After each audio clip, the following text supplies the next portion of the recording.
So let us now talk about leading and lagging relationships. What does it mean to lead and what does it mean to lag? Well, both terms are used to describe two relative quantities which are either ahead of each other or behind each other. So if you had like a signal, let's say cosine of t minus 90 degrees, and then cosine of t plus 90 degrees, the phase here is negative 90 degrees, while the phase here is plus 90 degrees. Notice that phase 2 is greater than phase 1. So we use this concept to describe that the way we can describe this relationship, comparing these two signals together with the same frequency and amplitude, just for demonstration, is that phase 2 or signal 2, it leads phase 1.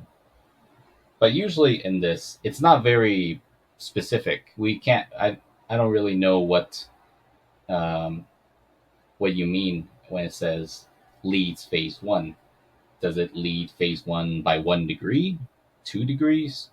Well, it leads by by the difference of these two. So 90 degrees minus 90 degrees.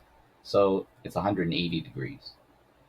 In essence, that if you were to look at this signal, these two signals are 180 degrees out of phase with each other. That's the term that's used to describe it. So let's first kind of formalize everything. Leading in AC signals means one signal is ahead of another signal. There's two cases. So phi1 could be greater than phi2.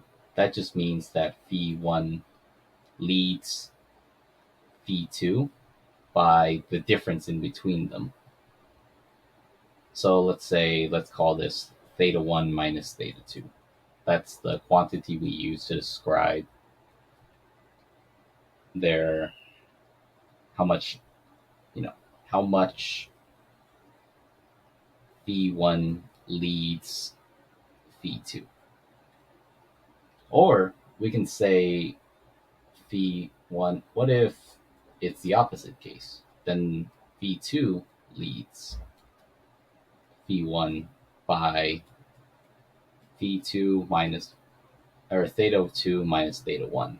And this one similarly is how much phi2 leads phi1. Now, we can also describe it using lag. What does it mean to be lagging? That means one signal is behind of another signal.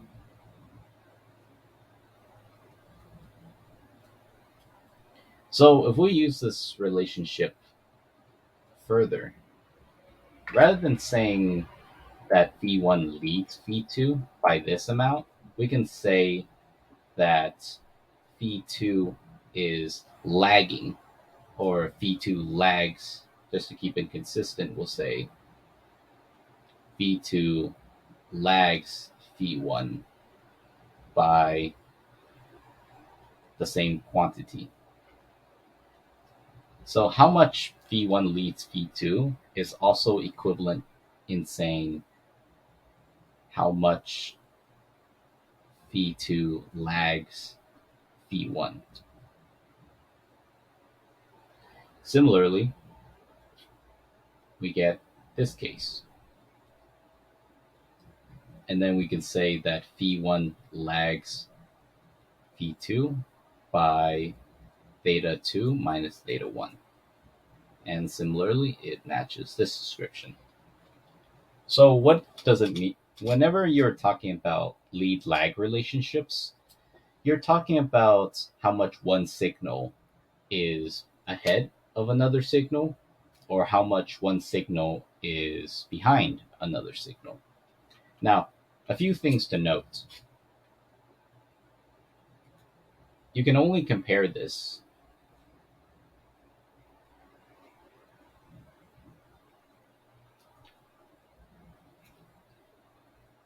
given same angular frequencies.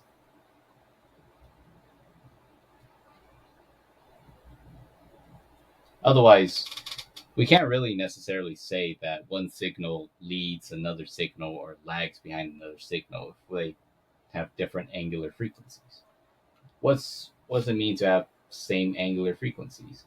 If we look at omega 1 t plus phi 1 and then cosine of omega 2 t plus phi 2, omega 1 has to equal omega 2. Phi 1 doesn't necessarily have to be equal to phi 2. So I want to say not necessarily because we're using the phase angles to compare each other. Now, the other note must be same sinusoidal term. You cannot compare a cosine to a sine. You have to convert one or the other. Now, why would we want to talk about lead lag relationships in circuit analysis? Well, there's a couple of reasons. One, it gets it tells us how much voltage it tells us the comparison between voltage and current. Usually the term we usually the phrase we use to describe current and voltage is one of four cases. Current leads voltage, current lags voltage. Now, there might be voltage leads current and then current or voltage lags current, but we but to keep it consistent, we usually use current voltage. Remember that remember this term IV. We usually want to think about current before we think about voltage. So when you describe something, always describe it in terms of current versus voltage rather than voltage versus current. Now, the other reason why we want to design systems that are specifically leading or lagging each other is because of the case of three phase systems. You have this configuration from last video.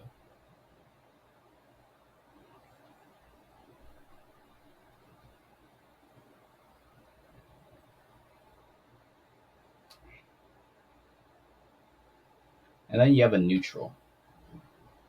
But the relationship between these three leads you to having kind of